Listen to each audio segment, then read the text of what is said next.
Chapter 1 In the Beginning I take the steps 2 at a time. These was as far as my legs could go. From behind me, I hear the sounds of hot pursuit and the piggish tones of Tom the Nasty, as we call him, and the hoots that was the trademark of his gang. Heart-pounding, I reach the top of the stairs and make a beeline for the stack of abandoned boxes in the hallway. They had been in use once and had fallen out of favor with the passage of time.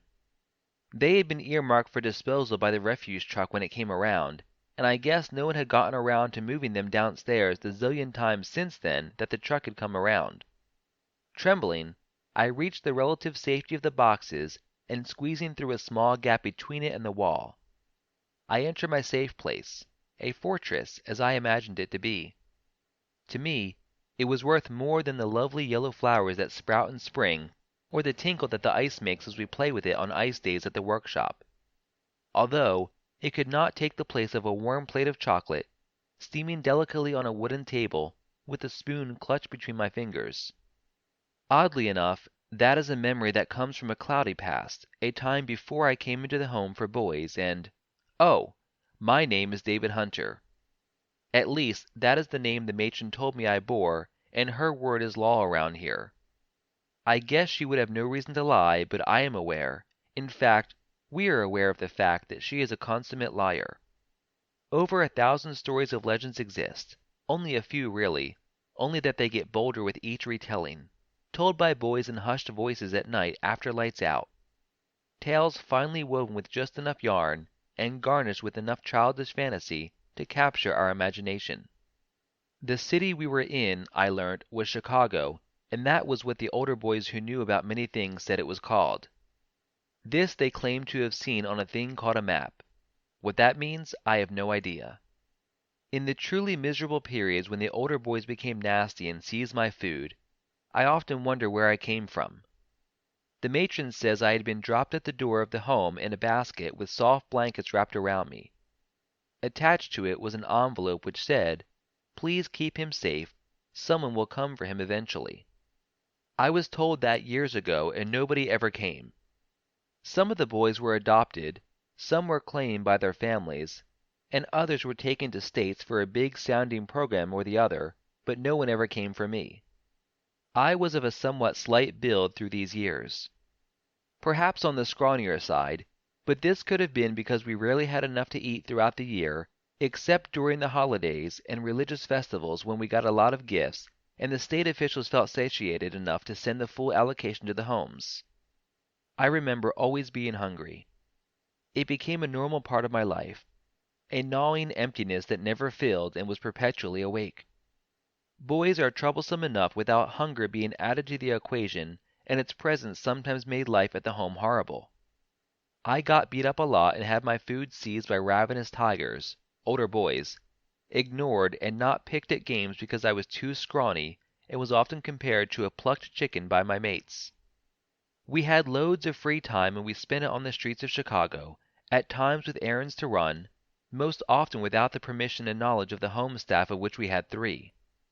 Old Sam, who was the security guard, janitor, handyman, workshop mentor, and so many other jobs rolled into one. We had the matron who was the general. She commands the house and wields the iron spoon. This apparatus was one she wielded with accuracy, and we were all afraid of being on the receiving end of it, as it delivered some nasty discipline and dished out pain in generous quantities. Lastly, there is Abe. She was the cook, laundrywoman, and teacher. A face peers through a gap in the boxes at the edge of my vision, and I barely register this, as I was deep in thought. There came whispers from around the pile of boxes, and this gets my attention. I leap to my feet in fear with chills running down my spine. They have found me, I thought despairingly, and attempt to flee before they discover the gap that was the way in. I squeezed against the wall and was cautiously sliding through the gap when a fist comes out of nowhere and grabs me by the scruff of the neck. Terrified, I began to struggle and kick as hard as I could, but the grip only tightens and I am dragged inexorably out of the gap to face the beating of a lifetime. I am beaten almost every day, but this feels like it was going to be much worse. It was. I was pummeled badly. I opened my eyes to see a fist flying towards my face, and from then on it was a kaleidoscope of pain. Tom and his whole gang beat me gleefully. I had mixed some bird poo with my lunch, and they mixed it with theirs after they seized it from me. What gave me away was the big grin on my face as I watched them gobble up with gusto, this and the fact that Matt, a member of the gang, had once worked at a poultry and knew what bird poo smelled like. They were very mad and immediately came for me. Now, as I lie coiled into a ball on the floor, powerless and defenseless, as the blows descend on my body, blood pours from a gash in my brow from the buckle of a shoe as the after effect of a kick to the head. A slow burning starts in my heart, a disgust at being unable to do a thing to protect myself, coupled with the belief that the world is very unfair. A sharp pain erupts suddenly in my stomach as a kick somehow evades the defensive cover of my arms and connects solidly with the soft flesh of my tummy. The pain sprouts in a sharp rictus, rising in intensity until I convulse and cry out, overwhelmed by the agony. The blows immediately stop at my cry, and a voice cries out in a hushed voice, "What have we done?" There is silence for a few moments, and then another voice says, "I wasn't here." The sound of running feet follows the voice, and then, like clockwork, the gang scatters all around me, headed in different directions. This is all I remember as the darkness closes in around me. It takes away the pain, and I float into a comforting emptiness. Sunlight spills in through white-curtained windows, and its rays splash teasingly across the face of a brown-haired boy, heavily bandaged and wearing a hospital gown. I open my eyes to a brilliantly white room, and it hurts to keep my eyes open just for a while. There is a woman sitting by the bed, and before slipping back into the darkness, I catch a whisper, as it twirls slowly in my consciousness as I drift back down. "You're going to be all right, David. This I promise you." Chapter 2. The days quietly flit by, and I get better in steady increments. I had been in a very bad state when I arrived at the hospital. The doctors had been quite horrified at the extent of bodily damage I had sustained during the assault and had rightly called the cops. As a result, the state sent investigators to the home for boys, and their findings caused such a stir that the state caused all welfare homes for both the poor, orphans, and every other special needs to be investigated and their accounts audited. Skeletons began to emerge from musty cupboards, and the scandal that literally hit their roof was one of the worst the state had ever had. Officials were demoted, some sacked outrightly, and a host of others were transferred to new duty posts.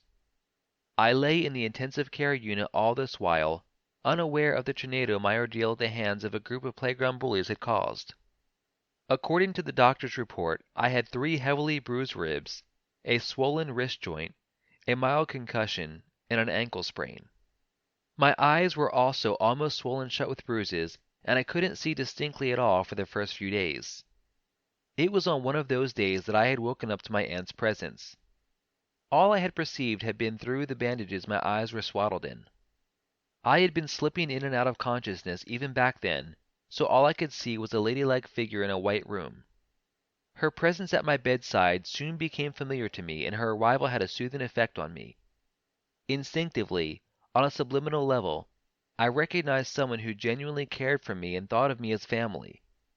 This realization, I can claim, was the singular factor to my speedy recovery. I was soon shifted from intravenous sustenance to a liquid diet, then a soft fibrous liquid diet, and on schedules perhaps designed by the doctor, I was soon back on a relatively normal, albeit very natural and more nutritious, diet. Soon it was time for the bandages to come off, and I got to see my aunt fully for the first time. We share a marked similarity. She has brown hair like mine. However, hers is of a slightly deeper shade. She has dimples and a beautiful smile. Overall, I would call her a pretty woman based on my short life experience and the fantasy of stories told by boys. I was discharged soon after and released into the custody of my aunt, who had staked her claim with the State Department. Now, I sit on the couch and my heart beats fiercely against my rib cages. My fists clench tight and my knuckles stand out from the surrounding skin. They are white and trembling with the effort of trying to drill the ground with an iron rod. Teeth clenched, I fight valiantly and tether on the edge of a wide abyss of rage. My first week at school had been going well, and I had succeeded in staying below the radar, speaking only when addressed, being polite to teachers, and everything was going smoothly. On Thursday afternoon it was the midday break and I headed towards the cafeteria when a voice sneered from behind me. "Hey, newbie! Think you're too good to walk with us?" I did not respond, but quickened my step as the hallway suddenly seemed deserted and the nearest person to me was about to turn the corner into the cafeteria. "Come on, slow down, mate. We just want to talk." I never looked back until I reached the cafeteria and trudged to join the queue that was moving slowly. The anger I had assumed gone was back. It had risen with the fear, coupled with the anxiety of being attacked again, and the thought of going through the suffering I had been subjected to, further fueled the rage at being forced to cower and made to walk this path again. I finished my meal and went looking for them. I never found them. I marched back to class, and at the edges of my vision I could see students giving me a little berth. I guess my expression must have been thunderous. Since I had not seen the faces of the guys who had challenged me, I could not really identify them, and none of my classmates held my gaze till the end of that school day. I went home, irritable and angry. The next day was Friday. I had been pressed and had obtained permission from the history teacher. He had been droning on for about 50 minutes and about half of the class were dozing on their seats. He was, however, unperturbed and continued his monologue about the Third Amendment or something. I stopped listening a while ago. The hallways were deserted and the male toilets were down the hall. I snuck my hands into my pockets and strolled sedentarily. I wasn't in a hurry to get back to class and could afford to dither a little bit before re-entering that atmosphere. Halfway down the hall, hands seized me from behind and hauled me by the scruff of the neck through a door marked staff only. It was under repair. There I was dumped onto the floor. Looking up at my assailants, I see that they are jocks, all three of them sporting identical team jackets with their initials, or nicknames stenciled on the back. There were high fives all around, and they stand grinning down at me as one of them moves and leans down slightly towards me. "Pretty boy, we guess you've got enough time to talk now," he quips. With that, his cohorts burst into another round of laughter and the flood steadily builds up along my chest and up my throat. When I did not give a response, another of them moves closer and, smirking, stretches his hand to prod me in the chest with a finger while looking back towards his friends. Let's see if he can talk. The world around me explodes and everything turns red. My anger flashes into rage and passes the breaking point. I grab his finger and twist it sharply. He yowls terribly in pain and I think I hear a creak from somewhere. Letting go of his hand, he scuttles back whimpering and I turn to face the others. A blow is headed toward my face. It seems to move too slowly and I have no problem sidestepping it. It misses and I reply with a fist to the guts. He loses his breath with a big whoosh and crumples to the ground, groaning weakly. All fired up now, I turn to face the last one. As I approach, he raises his arms towards me in surrender and there is fear written all over his face. I stop, struck by the familiarity of his gesture, and the teachers come running in. So here I am. I throw the iron rod away in disgust and walk back into the living room. There I pace the room restlessly. I am waiting for my aunt to get back from her meeting with the counselor. The two teachers were coming in from a science conference they had attended when the cry of pain had alarmed them. The fact that the sound came from an abandoned toilet under repairs doubled their fears. A single glance told the story, and while one takes the groaning boys to the infirmary, the other teacher takes the last one and I go to the counselor's office. Strangely, the boy was sternly reprimanded and I was too, but I got the feeling that mine was handled delicately. The disciplinary council then called my aunt and arranged for a staff to drop me off at home while she attended the meeting. Frustrated and still angry, my pacing becomes even more restless, and a persistent itch develops on my scalp. Walking quickly, the urge to punch something grows until I can't resist. Barely holding on, I leave the living room and move into the hallway. Can't afford breaking any of my aunt's beloved decorative china. A door I have never seen open stands to my left and it draws in my anger. I punch the door with all my might and it reverberates with the force of the blow. My hand explodes in pain and throbs with red-hot pulses. The anger, however, is now a little stream, satiated and expended. As I turn to go find some ice for my hand in the fridge, a click comes from behind me. The door slowly swings open with the hinges protesting lightly as it does. I turn back and stand there, awestruck. A floor-to-ceiling poster stares back at me. On it is a well-built and equally proportioned specimen of a man. He has red boxing gloves on his hands, his smile is confident, and his eyes hold the promise of adventure and a steely determination. The inscription below it reads, Frank Lightning. Tearing my eyes from the picture as the door comes to a halt against the wall, affording me a better picture of the room, the walls are covered with posters of all sizes of the same man. There is a table piled high with tapes, and in a corner stands a shelf with colorful robes. And another shelf to the side holds an assortment of things that I cannot identify, and this is all I can see from my vantage point in the hallway before the open door. As I curiously crane my neck to see more of the room, a horn beeps twice from outside the house and my heart leaps in my throat. My aunt is back, and that is her signal to come help with her shopping or whatever else she brought home with her. Hurriedly, I pull shut the door while trying to prevent its rusted hinges from creaking. Wiping my sweaty hands on my pants, I then rush out to meet my aunt. Chapter 3. You can't hide things from family, they say.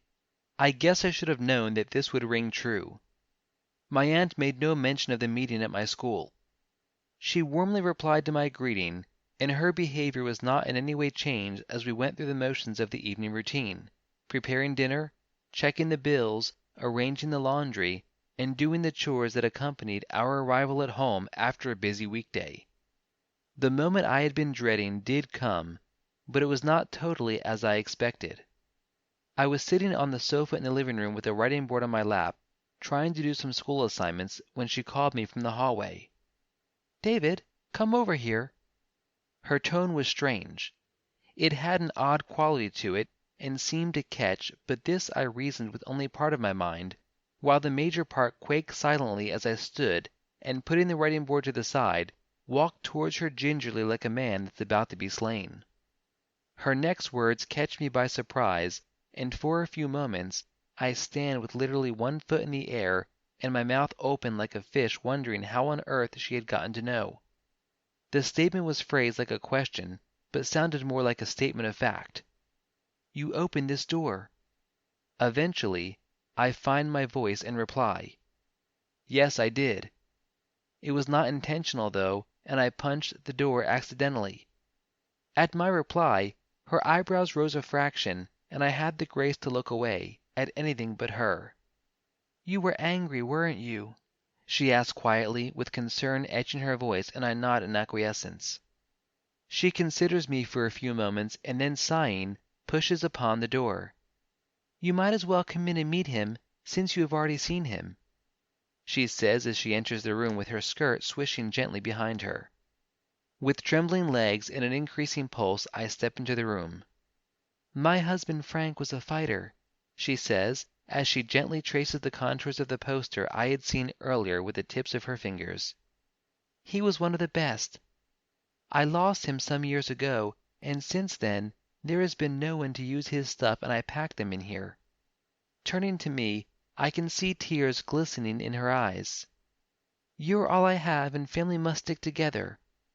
I understand that you have gone through a lot, and Frank also had some issues at a stage in his life, but boxing helped give him a new perspective. Go through his stuff, watch his videos, and make your decision. Whatever you say, I will always be here for you, but promise me one thing. Never a fight in school or anywhere you could get in trouble with the law." With tears now running down my face, I nod, and smiling warmly, she envelops me in a hug, and there we stand for some time. The next day at school, the guys who I fought with in the toilet came to meet me in the company of 2 other friends in the cafeteria. As soon as I set my eyes on them, the anger came roaring back along with the memories, and I was stunned by its intensity and how powerful it was. Remembering that I had given my word and personally not looking to start a fight, I fought furiously to regain control of my emotions. Sitting there rigidly, and every muscle in my body tense, I struggled imperceptibly for some seconds, with only a few twitches of my brow giving the indication that anything was wrong. I am barely aware of the polite request to sit down that the group now standing beside me made. I painstakingly wrest control back and push the boiling rage back until it longer threatened to spill over, and there it quieted down for the time being. Breathing a bit heavily now, I visibly relax and nod curtly at the jocks to have a seat. The first thing they did was to apologize, and as far as I could tell, their apology was genuine. As Jimmy, they introduced themselves, he was the guy I punched in the stomach, succinctly put it, "We never meant to hurt you, man. We just wanted to have some harmless fun with the new guy and just push him around a little.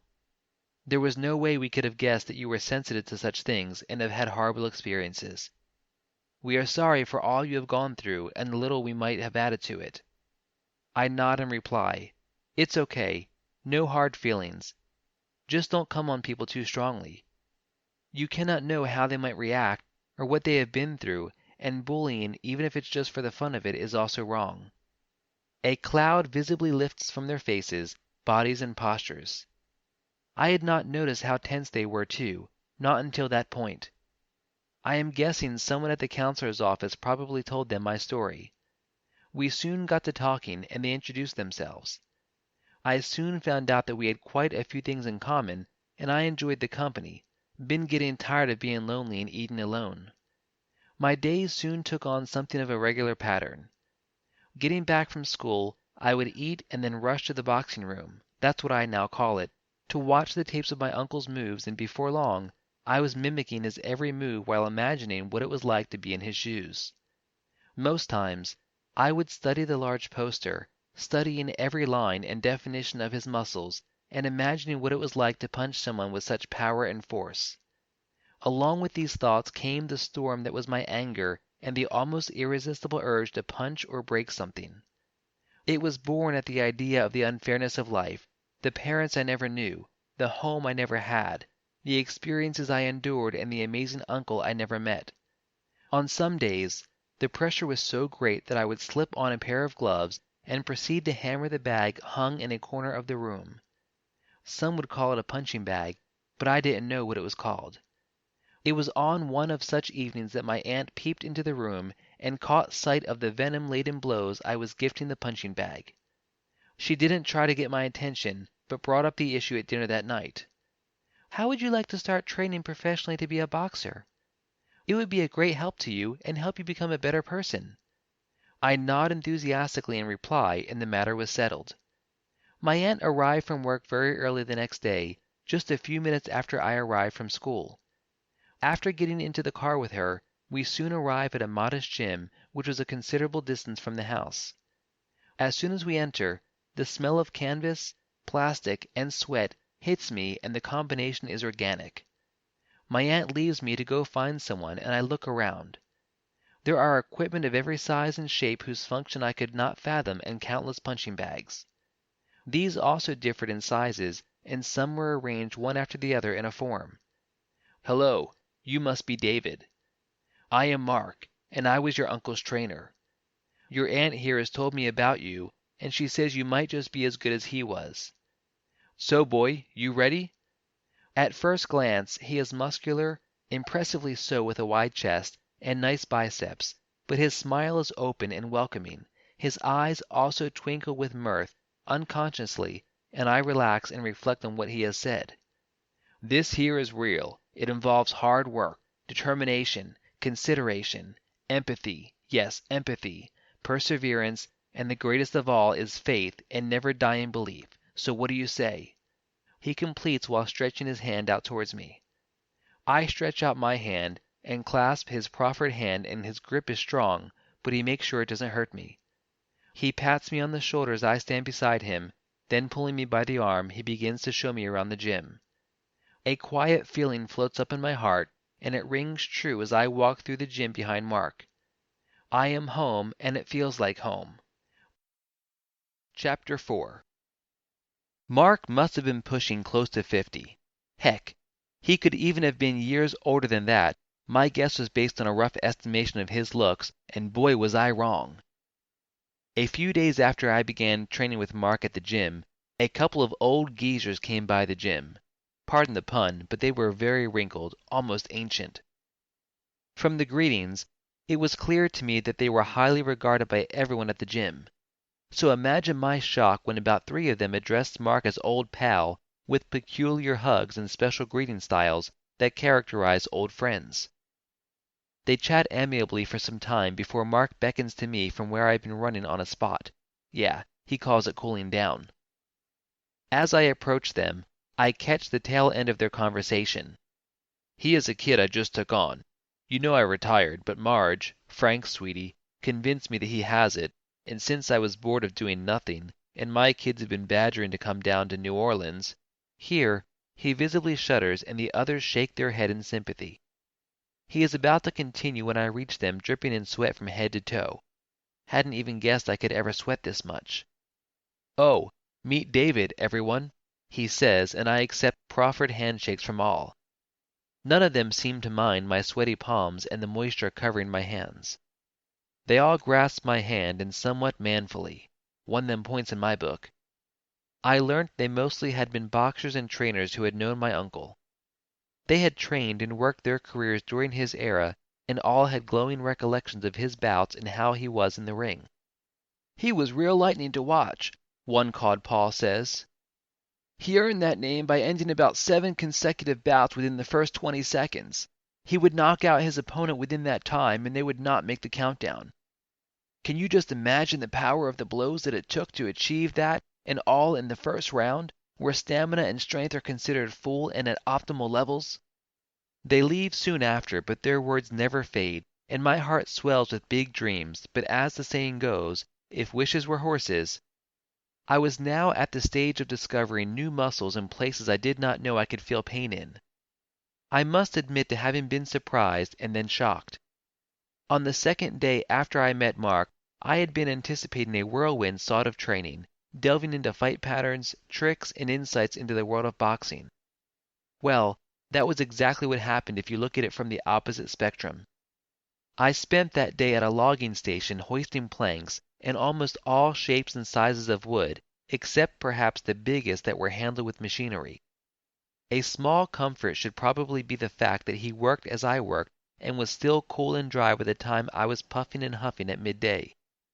Taking pity on me, he called a rest, and I just about collapsed on the ground to the amusement of the mill workers. Mark had an arrangement with them with regards to training, and they treated the sight of us working alongside them as normal. Well, the next weeks were not really much of an improvement. I did not even get to see much of the insides of the gym, only met up with Mark there before he hustled us out and onwards to the next training plan he had concocted. I would run behind his truck while being tied to it, as he would drive at what he called a snail's pace. We would traverse the whole district with everyone calling out greetings to Mark. "You've got a new one," they would say. "Keep it up, young man." And I kept it up, through the morning and afternoons on weekends, and evenings on weekdays, jogging until I was exhausted and shaking from head to foot. And Mark would stride out from the truck after each lap clutching his stopwatch. "You can still do better, young man, much better." And little by little, my frustration grew bit by bit and transposed into a dull anger awaking the old nemesis. The straw that broke the camel's back came quite innocuously one afternoon. "I have a surprise for you," he had said that afternoon while grinning widely. I had just got back from school, and after resting a little bit had made my way to the gym to meet up with him. After a few minutes' drive, he turned into a ranch driveway, and I was nonplussed. What now? As it turned out, my training for the afternoon was to catch well-oiled pigs. The oiling was an arrangement with the farm owners, I guess, but the sorting was normal farm procedure to group those within the same size and growth range. For about half an hour, I succeeded in catching, you guessed it, nothing.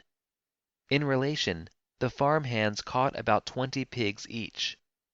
Frustrated, I finally turned to Mark and explode. "I'm fed up, man. What more can I do to convince you to teach me? All you've been doing is toying with me and just having fun at my expense. If I'm not worth your time, please say so and I will leave you in peace."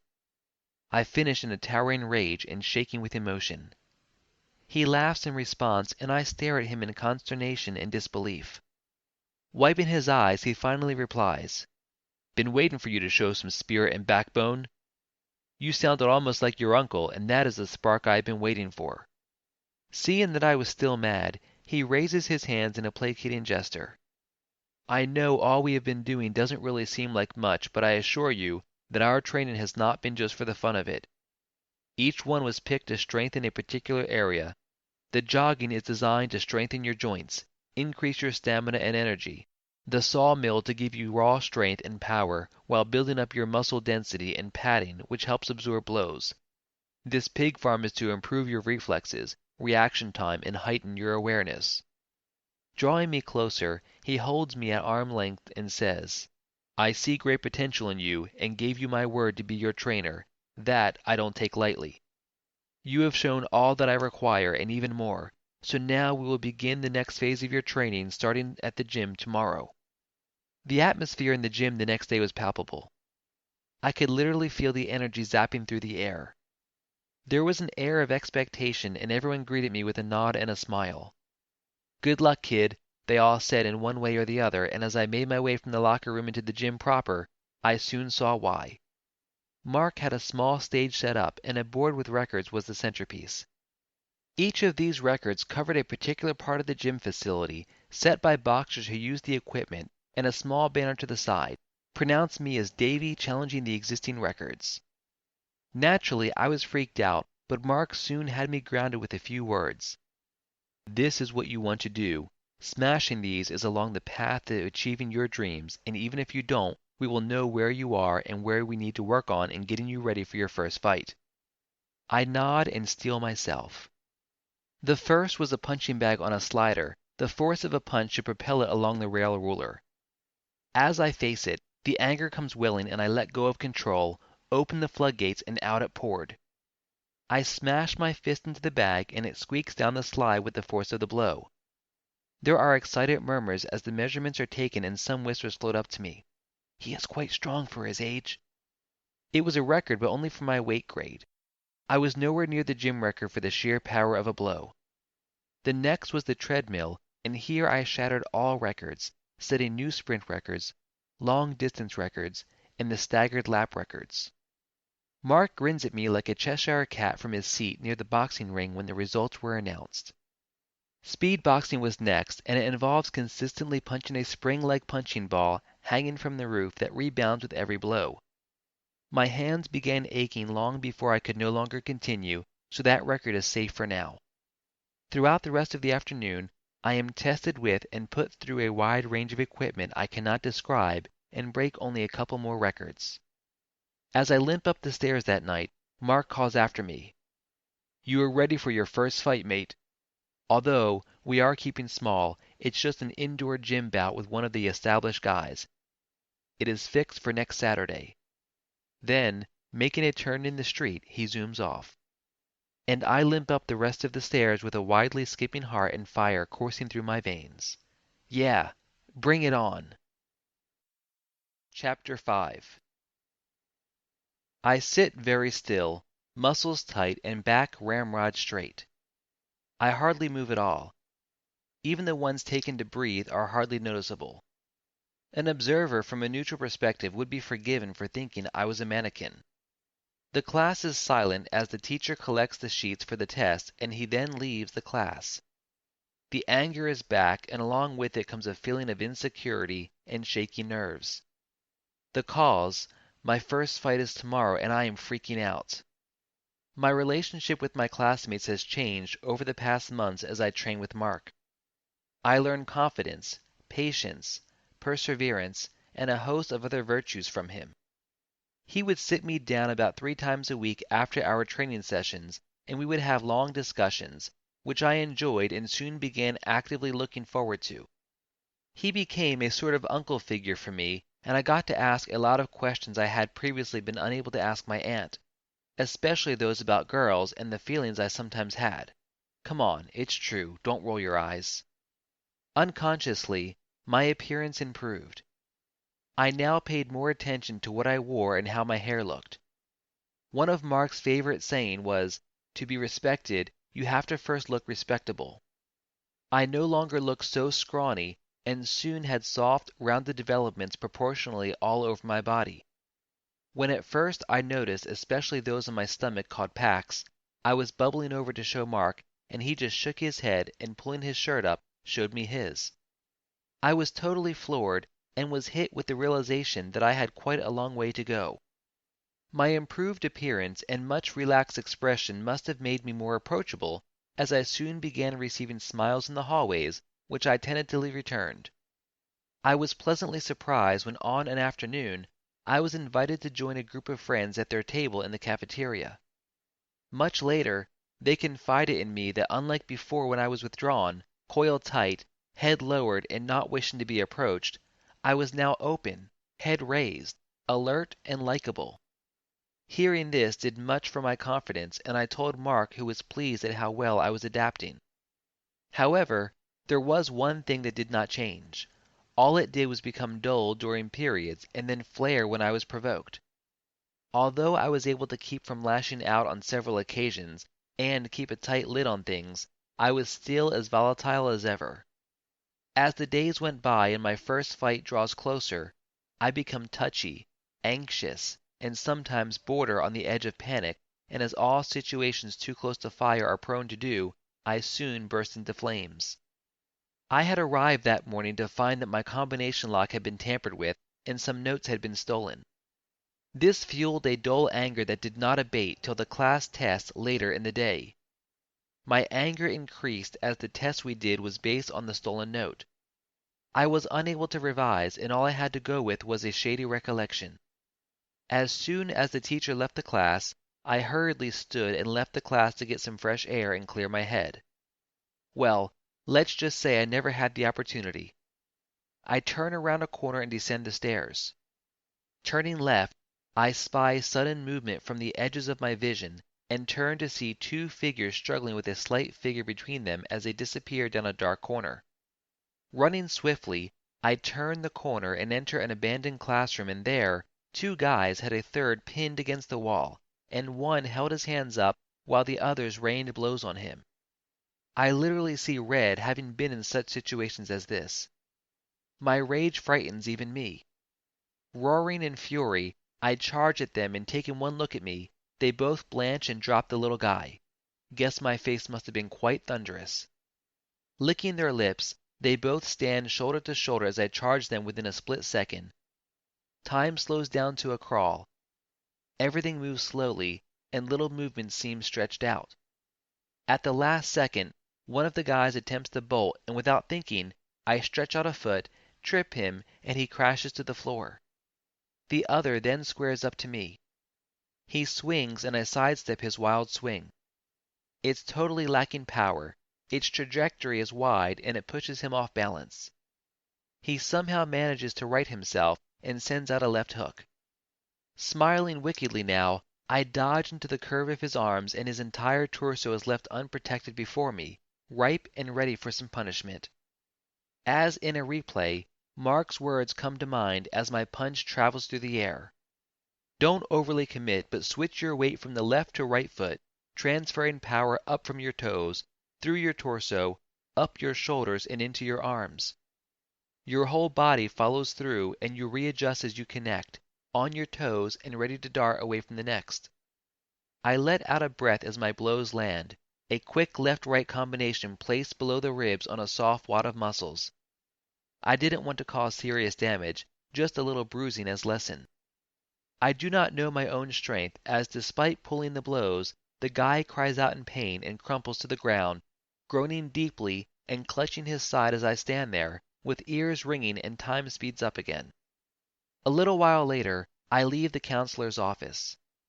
I was released on the account of the little guy who was being assaulted, testified I was only defending him. As I leave, the two guys were being reprimanded. I guessed they would be handed stiff punishment, since the school now frowns at all forms of bullying.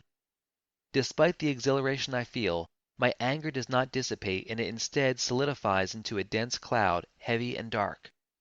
The next day, Mark picks me up in his van, and we drive to the venue of my first fight.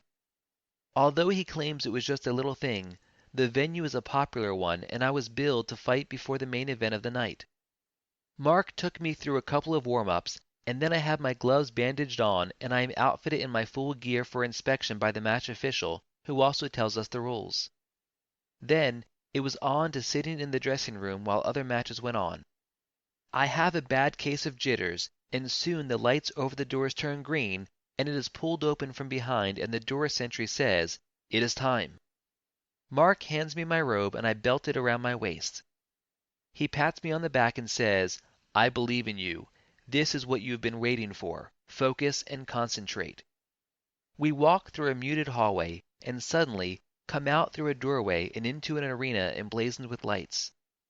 As we appear, a light turns on us. It's blinding, and as Mark's hand gently pushes me from behind to continue moving, the announcer booms out, "Introducing Davy Boy Hunter, the newest fighter to grace this hall, weighing—" From there, I no longer pay any attention as I am swamped by the sights and sounds. Everything becomes jumbled together, the introduction, the unrobing, the checking of gloves, and the announcement of previous fight records. Mark notices this, pulls me down and forces me to take deep breaths. Forget everything around us. Just focus on the fight and everything we have done to prepare for this moment. I focus, and the anger offers itself as support. I draw it around me like a cloak, and it settles in my veins, pores, joints, and muscles. The adrenaline roars through my body, and I tremble with rage. I feel invincible, and with the confidence of how I beat the two guys yesterday, I stand and move to the center of the ring. Signaling our readiness, the bell rings and the first round begins. I immediately approach him, and he withdraws towards the corner, shadowing his steps. I close the distance menacingly. Within striking distance, I unleash two rapid combinations, and the crowd murmurs in approval. He blocks the blows, and I step closer, even more determined to land the first blow. Feigning a left jab, he shifts slightly and moves his hands to the right. I immediately take the opening and throw a right instead. It catches him on the side of the head, and he withdraws even further into the corner, emboldened now and spurred on by the crowd, who seem to love my forwardness and raise the noise levels. I move even closer to him. At that moment, I remember Mark's opposition analysis of that morning. "Whatever you do, stay out of his danger zone."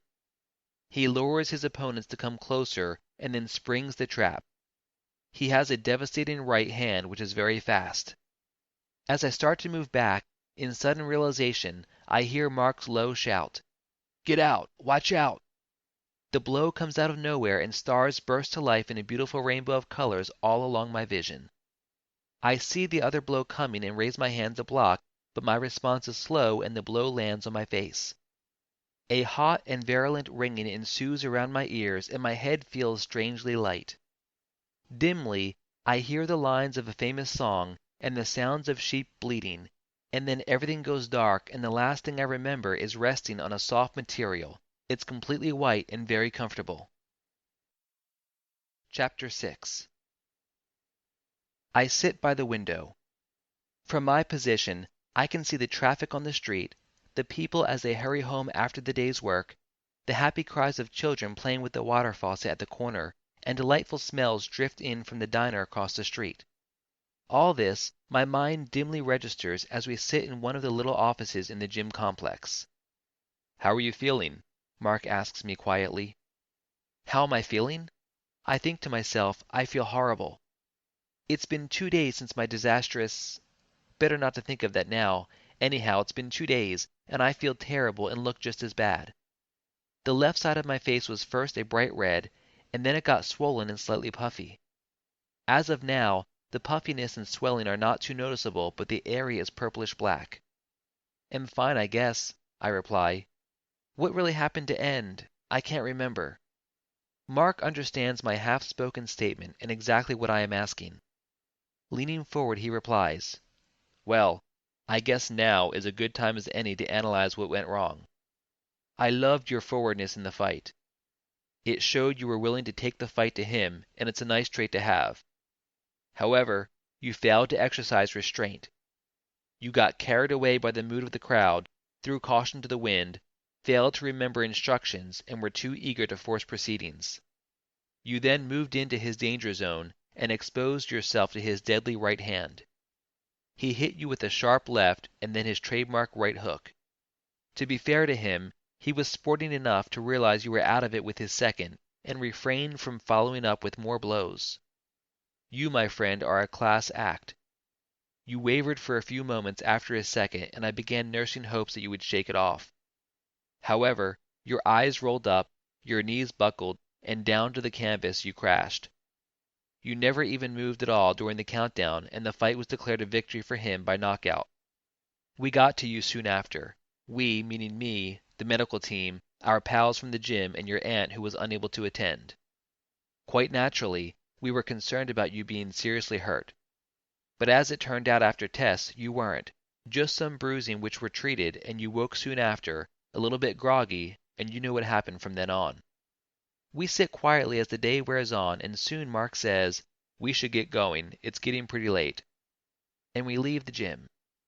On the way home in the van, Mark says, "The fight organizers sent our cut today. We made a few hundred from our first fight, despite the fact that we lost. They made us another offer and said if we were interested, we could contact them in the next few months." I merely nod in acknowledgement. Soon we arrive at the house, and as I get down from the van and shut the door behind me, Mark calls me back. "Keep your head up, soldier. It's not the end of the world. Our greatest strength lies in not failing, but in picking ourselves up and rising after every fall. See you tomorrow, champ. We start training again." As he turns, I stand there and watch his taillights as he drives down the street and disappears around a corner. My spirits lift with his last comments, and feeling much better, I turn to walk up the stairs and into the house. However, one thing remains unchanging.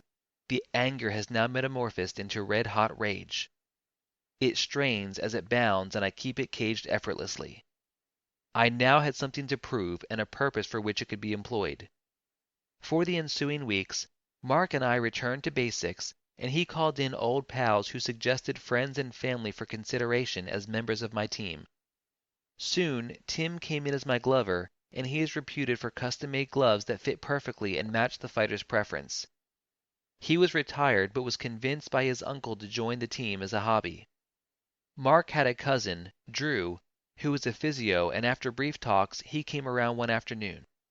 Mark claimed he was one of the best he had ever seen, and soon, after conditioning sessions with him, which I ended out of breath, covered in sweat, and with burning lungs, I acknowledged that he knew his stuff and he knew it cold.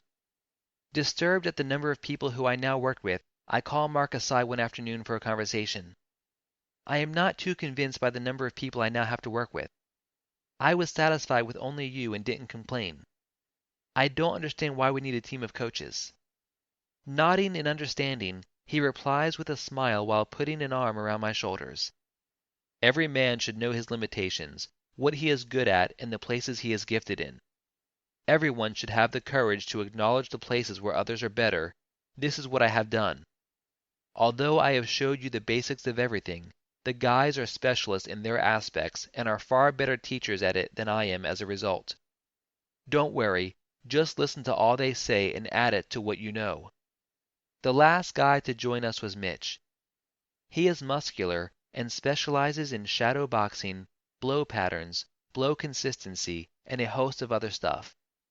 As soon as he arrived, Mark put him in charge of drilling me, and armed with 2 blow pads, which he wears in each hand, he teaches me advanced and professional blow patterns.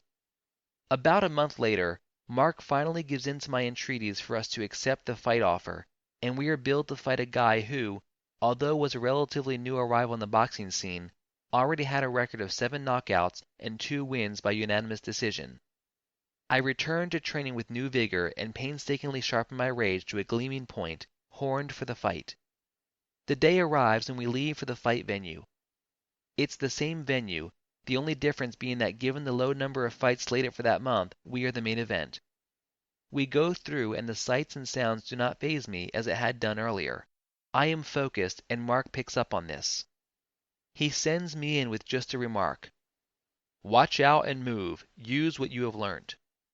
The bell rings and he comes at me at a furious pace.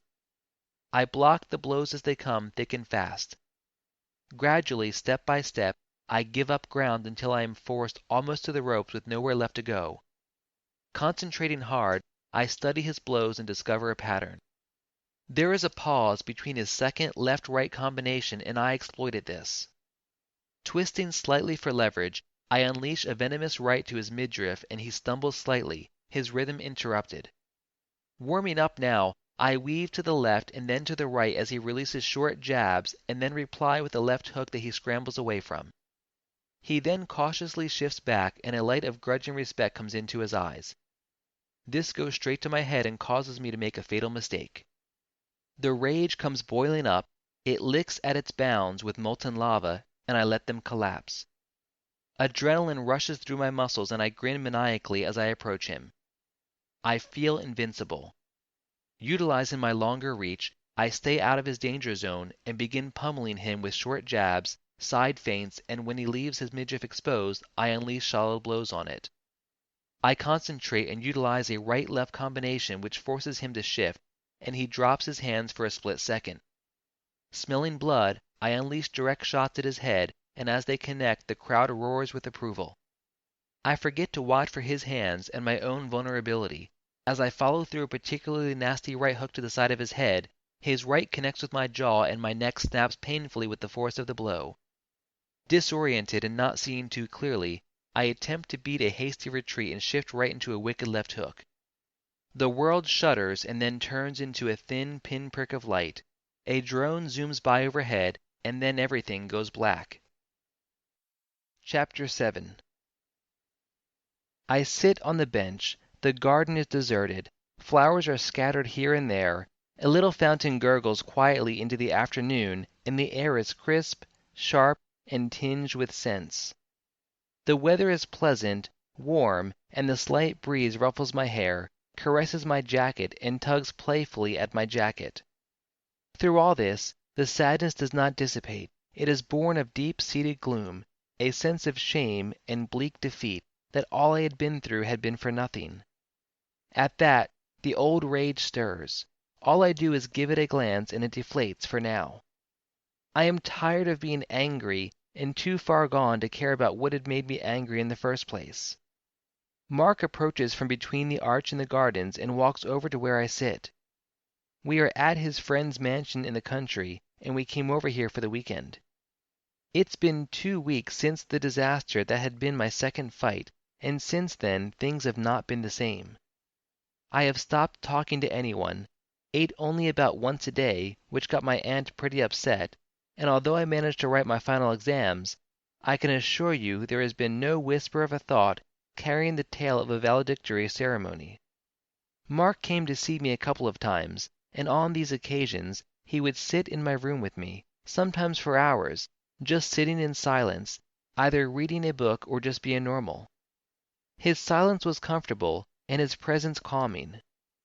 Gradually, without him saying anything, I once again began to heal and slowly got better. The days passed, and yet the sense of defeat persists until Mark suggests a trip out to the countryside, and I accept. I didn't really have anything I was doing, and definitely had no immediate plans for the future. We arrived on Friday evening in Mark's van, and his friend welcomed us. He informed us that his family was out spending the weekend with some friends and wouldn't be back till Sunday. He then showed us our rooms for the duration of our stay, and I leave him chatting animatedly with Mark to wear clothing that is more comfortable. After dressing, I feel no urge to leave the room and lay back on the bed thinking of nothing in particular. Mark soon comes to get me for dinner, and it was a sumptuous affair. Over dinner, Mark tells me about Ted. His friend often added spicy bits of his life Mark forgot and didn't add. From their interactions, I could tell that they were best buddies, and my suspicions were soon confirmed. They had been childhood friends and had kept in touch since then. Ted had hit it big as a software engineer, and he developed solutions for companies who sought his expertise. In return, they paid him well and he lived comfortably. He had 2 kids, Aaron and Mina. Aaron was overseas studying while Mina, the girl, was around my age and out for the weekend with their mother, Lucy. I left for bed as soon as dinner was over. As I climbed up the stairs, I could hear Ted ask Mark in a concerned voice. "He doesn't look happy, seems pretty sad and somewhat far away. What has he gone through?" I am a bit far to catch Mark's reply, but I did not stop to hear his reply. Rather, I plod on and collapse on the bed, pulling the blankets over me. I curl into a ball and watch the night sky through the glass windows. "Penny for your thoughts?" Mark says while snapping his fingers and smiling at me. I let out a deep sigh and pull back from the well of recollection. I have given you time to work it out, and it seems that you are finally ready to understand what has caused your failure this time. He starts, and I listen quietly. Reaching a hand into his overall, he feels around and finally pulls out a picture out of its many pockets. Handing it to me, he says, "That was your uncle. His nickname, Lightning, wasn't gotten from his reflexes. It was first because of his quick flashes of anger. In a moment, he could go from being cool to a magma-hot rage. Despite this, he was always in perfect control. Others might talk of a center of calm, a rock that keeps other emotions at bay, but you and your uncle are different. You have no center of calm, always angry, but what you do have is a switch, and you can turn it on and off. The stream and flow will always be there. What you have is the control to choose the moments it has a channel to erupt. Think about this." Patting my shoulder, he stands and walks back the way he came. Throughout the day, I stay quiet as his words run through my mind. At dinner, I reply to the questions asked politely and retire to bed early. I doze soon, however, to my surprise. The next day, Sunday, Ted drove us to church and I enjoyed it. We got back to see that Ted's family was back. Mark and he both rushed out of the car, all eager to be the first to greet, and I walked at a more sedate pace behind them. There were hugs as I walked into the room and I was introduced to Lucy. She beamed at me and I instantly liked her. Mina had gone upstairs to drop the bags, and upon hearing Uncle Mark was around, came rushing back down the stairs, and all I could see was a whirlwind of blonde hair that threw itself at him. Eventually disengaging from him, she turns around and my heart skips a beat. She smiles as we are introduced, and then I excuse myself as the conversation picked up once more. I return only for dinner and say little. They seemed impressed with the fact that I was a fighter, and Mina stole glances at me. Our eyes would meet across the table, and I would politely look away, often down at my plate. We took our leave that evening, despite Lucy's protestations, and in the van on our way back home, Mark remarked with a knowing grin, "She likes you." There is no point asking who, and a funny feeling stirs in my heart. I return to training on Tuesday, and the guys are all glad to see me. We do the same things we have been doing, and I am surprised when about a week later, Mark announced he had arranged another fight for that Saturday. His reply to my blank stare, "You are ready, trust me."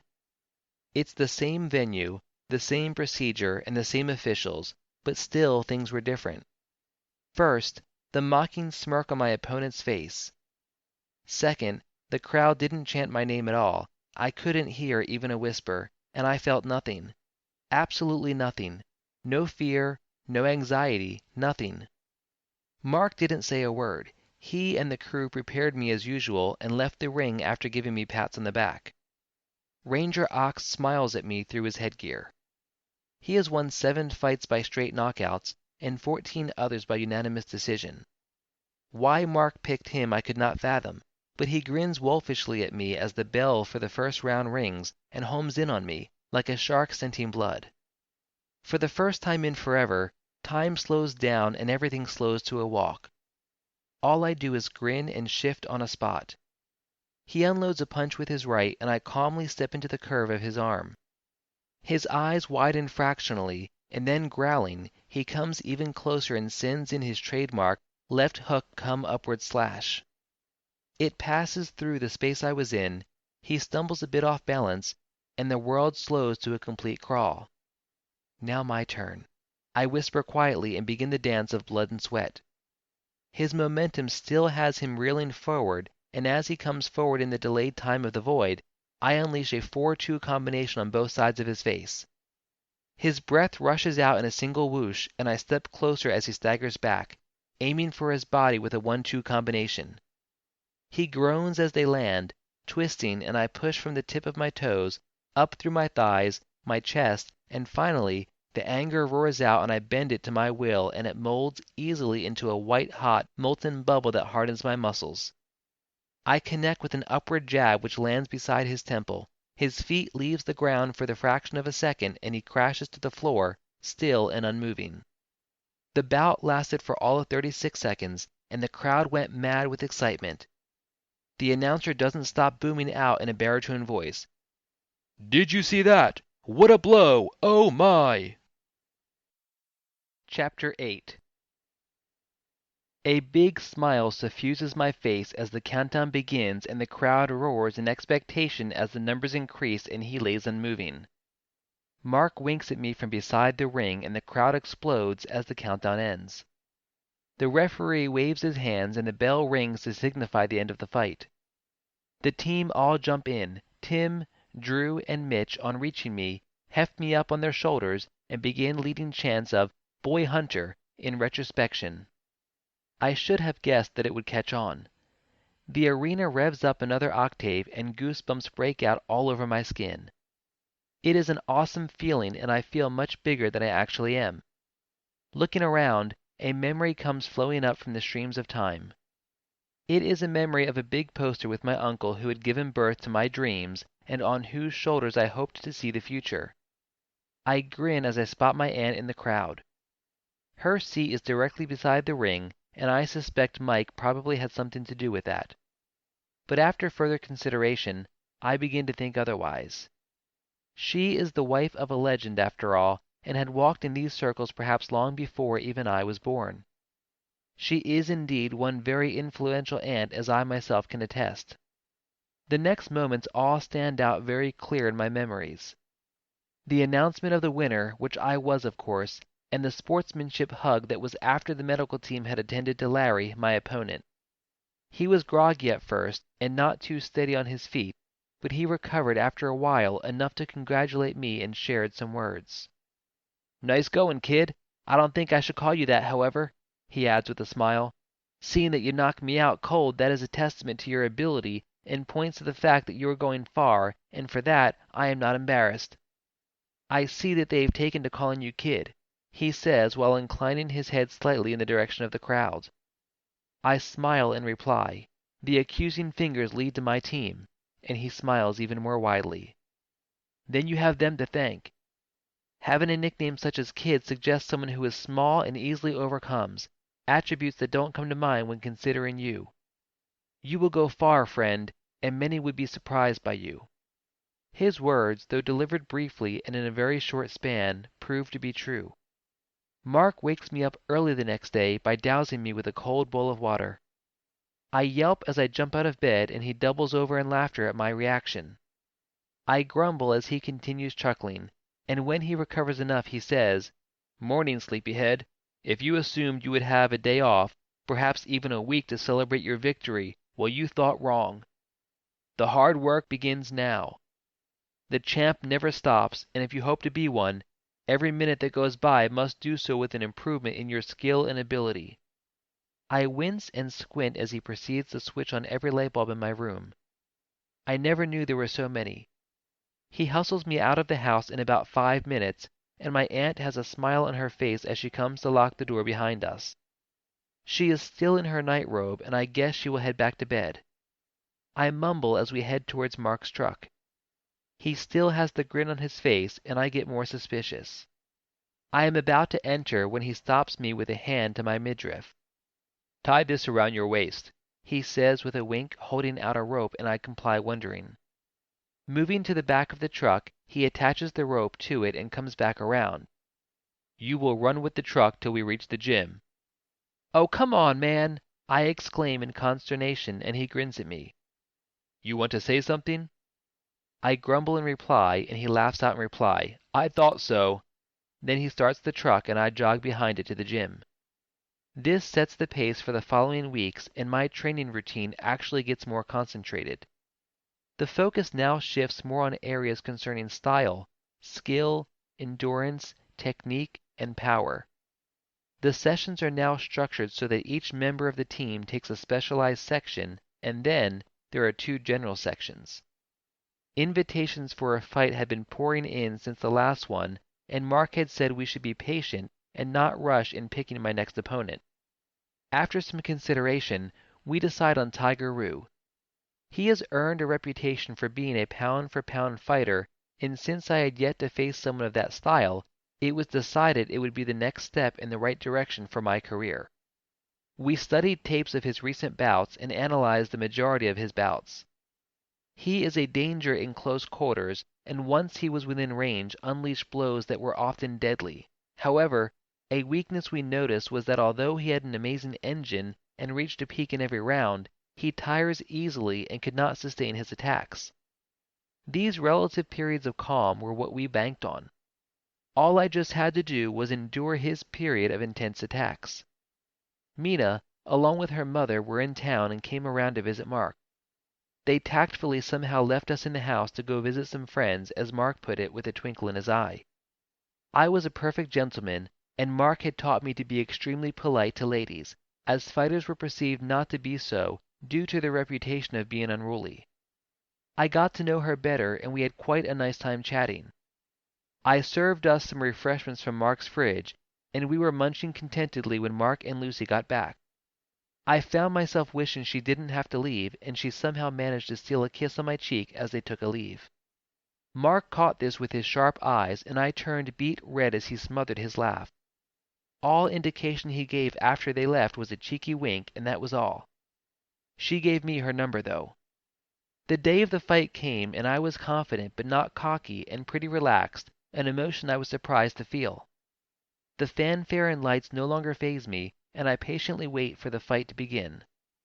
Tiger has a mocking smile on his face all through, and whispers during the call-in, "Hey, I hear they call you Kid. An apt name, I guess." I nod in agreement, and he seems puzzled by my lack of reaction and my cool response. The bell rings for the first round, and he comes at me fast, hard and furious. I find that I face my toughest evading gig yet, as he possesses a wide range of combinations, and I have to block furiously as he unleashes a right-left combination, a downward jab, and right hook that I have to lean to avoid. I feel the wind of the blow as it passes by just a few inches from my cheek, and give ground hurriedly as he attempts to get in even closer for his trademark left upwards hook. My arms become heavy, and my shoulders begin to ache with the effort of blocking his blows and the power behind them. Blocking a blow does not mean it becomes painless, and my forearms are bruised and feel twice their weight. "Just hold on," Mark calls from the ringside, and I do. Tiger's punches get slower, and then panting, he shuffles back a little with hands raised in the guard position. "Now!" I intone as the same time Mark shouts it. Weaving to the right, I switch on the rage. Yes, now I have a switch, and the world slows down to a crawl. Curling a blow from my shoulders, I aim for the right side of his face. He still has enough juice to block with his left, but that is what I was hoping. A left hook crashes through his defenses and hits him full in the face. He reels backwards, and I close the distance. A right-left combination to his body forces him to drop his hands to defend, and I move in for the kill. A feint blow sails as a dummy, and another blow lands on the underside of his jaw. Jimmying quickly, I shift to the side as his left hook crashes through the space I had been. It would have hit me had I not been on guard. A lesson learnt from my second fight. It is time to end this. I begin a combination I had practiced but never used, a double jab left-right, a right hook to the side of the face, and gathering my strength, unleash an undercutting blow designed to hit the jaw from under with the force snapping back his head. With a gurgle, he stumbles and then crashes to the floor. I win. Chapter 9. It can be said that from this point on, life takes on a new vibrant and more colorful hue. Again, I am hefted up on the shoulders of my team, and the whole arena stands giving me an ovation fit for a king and the acclaim to match. Tiger is stretchered off. I believe he is not as badly hurt as he wanted it to look. I guess after all he had said and all the posturing before the fight, he was ashamed at having lost. As I am thrown up and down, the last doubts over if this was ever meant to be lifts from my mind, having worked so long and equally hard in training. My first two fights, which were losses, had dealt heavy blows on my dreams, and I had withdrawn into myself, carefully trying to prevent others from coming close and feeling my pain. Now with 2 wins on the trot, fighters are wishing to take me on as word of me spread. Even now, I can see Mike talking to 2 men beside the ring, and he is gently shaking his head to what one is saying. Guessing they are pitching a potential matchup to him, he will eventually give me the gist when they are done, so I am not overly concerned. The cameras flash as I am announced as the winner, and as was becoming the norm, we return to my corner where my bruises are further examined and cleaned. Then we head to the changing rooms. My aunt is there already, and opening her arms, she engulfs me in a warm hug. "I am proud of you, David," and I grin widely at her. The celebrations continue late into the night, and the guys are all primed up for an all-nighter. I finally sneak away during a lull and crash in a corner. I am exhausted, and in a short while I am carried off in the arms of Morpheus. I sleep until late the next morning, as does everyone else. The guys are groggy, and Mike sends me out to get eggs. "A breakfast of champions," he tells me with a grin. I head out into the early morning sun. It feels quite good on my cheeks, and walking briskly, I am warmed up in a few minutes. Well, I should say it takes about 20 minutes before I could even get the eggs I had been sent for. I had become something of a celebrity overnight, and news of my last fight had spread in the community. I was stopped multiple times to pose for pictures, and one little boy asked for my autograph. I am stunned, as I had not given it much thought, although it had occurred to me once or twice. I signed the shirt he had with a flourish, and it was quite cool. At the entrance to the store, 2 girls also asked me to pose with them, and they were quite beautiful. As I shook their hands, one of them presses a slip of paper into my hands, and it contains her number and the inscription, "Call me." I drop the paper in the bin by the racks of the store. The reason, well, you can guess, a nice lady with a smile that causes my heart to freeze. The next couple of weeks were quite fun. It takes a while to get used to being celebrated, but once I got used to it, I quietly worked out ways in which it would not overly affect my schedule and my personal life. Also, I avoid dark alleys, bars, I don't drink by the way, and outings where ordinary folks would be eager to cause an argument with the hope that it would degenerate into a fight, and then they could claim to have beaten a professional fighter in a neighborhood brawl. Yeah, I know, roll your eyes all you want, but being a fighter ultimately makes you a nice target for bullies, and they will swarm you in numbers. All for the bragging rights of having once taken you on.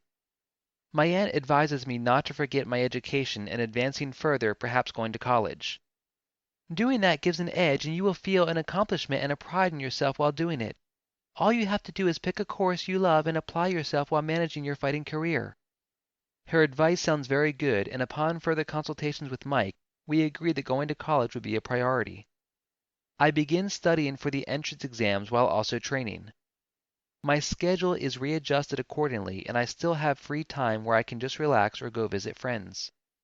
My income has also been considerable since I began building a reputation, and our fees are now respectable, which meant I had quite a bit of savings, and also got some cool gadgets for myself to play with, and my aunt got most of her domestic appliances upgraded.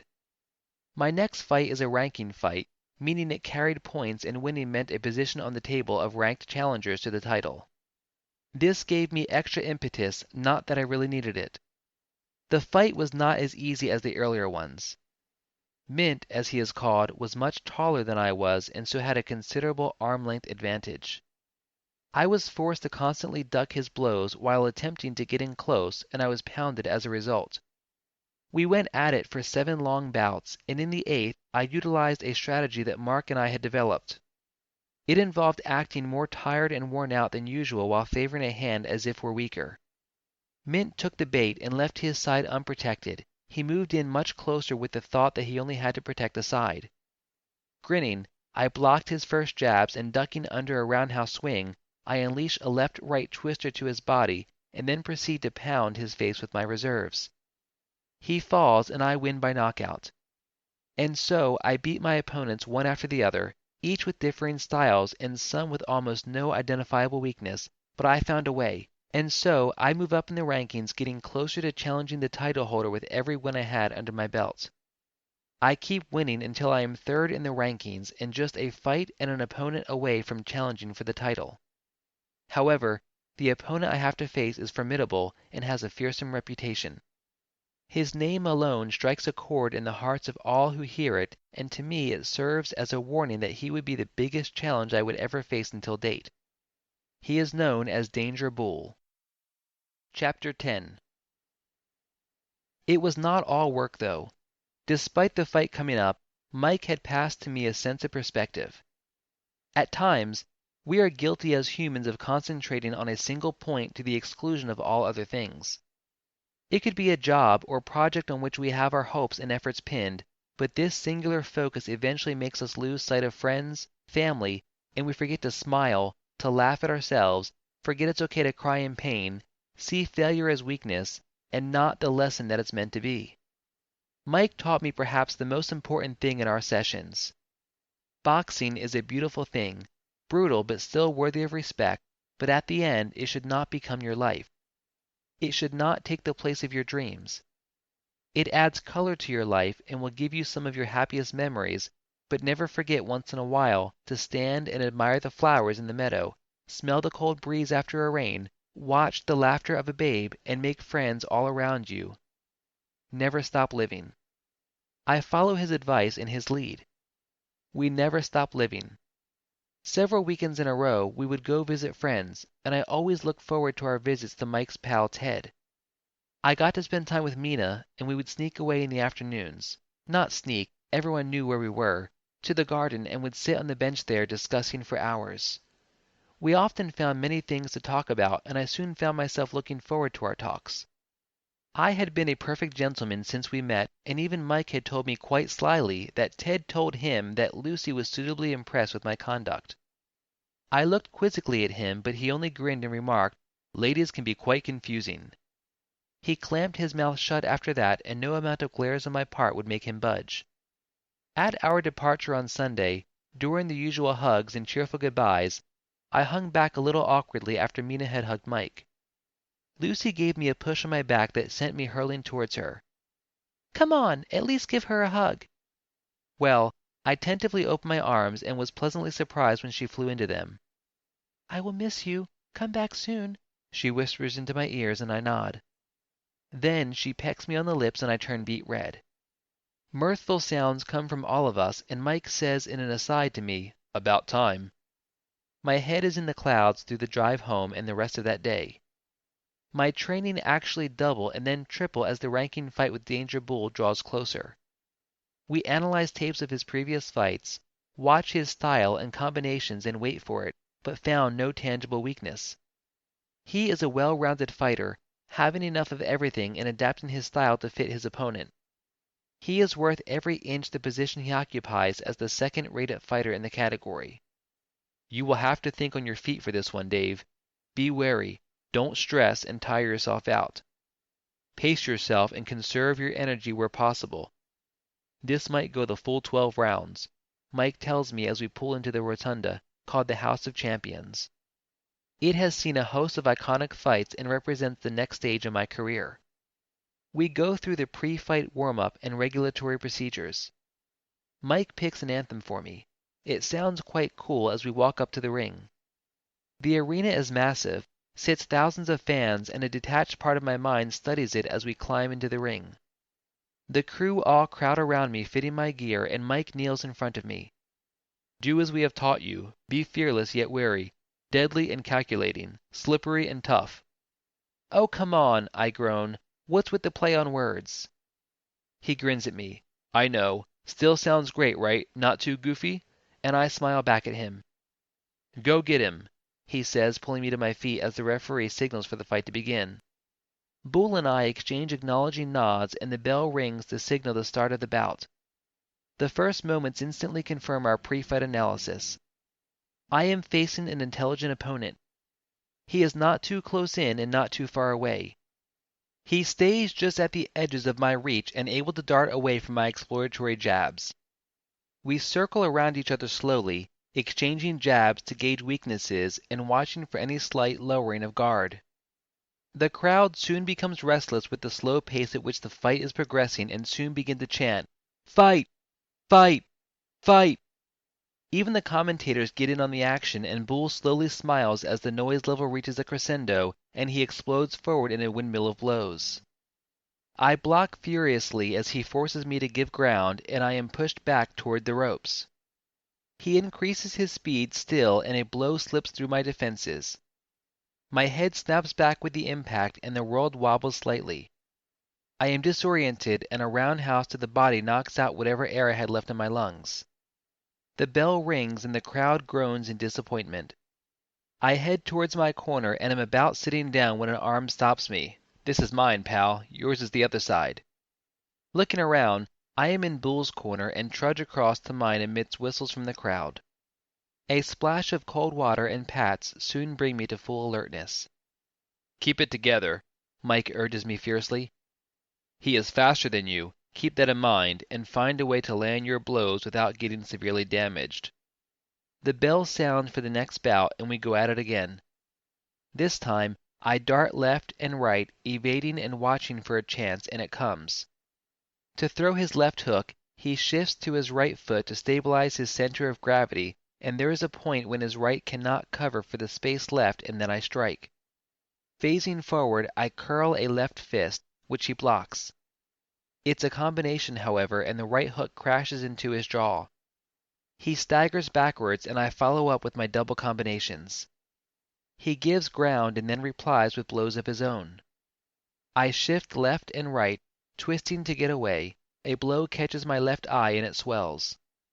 We trade blows for the next round, and each breath becomes fire, agonizing to draw. Pain spreads through my muscles, and sweat drips out of every pore in rivulets. Round after round after round, we keep at it, and in the seventh I follow through a right jab, and his retaliatory blow catches me right in the face. I blink as words slur and sift slowly through my brain.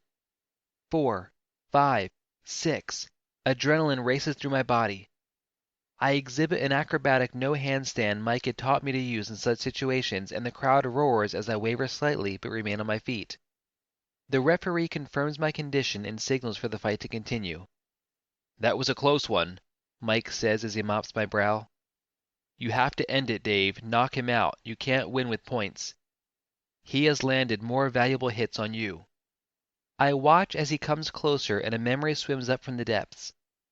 It is from a tape I had watched of my uncle. He had been outmatched, but had put everything into one desperate bombardment, and he won. I move forward as Bull comes to meet me halfway. I combust into action, throwing a left-right combination, an undercut, a right hook in quick succession, and immediately notice something important. Bull is tired. The strain shows on his face as he blocks my blows. His movements are sluggish and summoning my reserves. I begin to pummel his arms. He twists to reduce the onslaught and leaves his left side unprotected. I move in for the kill, and time slows down to a crawl. A roundhouse and a massive smash completely breaks his defense. He wobbles and his arms drop to his sides. Pushing from the tips of my toes, I yell as I unleash a parting shot, aiming for the underside of his jaw. I let go of all rage and push with all of my strength. His chin compresses with the force of the impact, and his eyes roll up into his head. The arena goes quiet as he staggers for a second, then he crumples and falls. "The Bull has fallen!" The announcer screams, and I stand, dripping with sweat, exhausted, swollen-eyed, and victorious.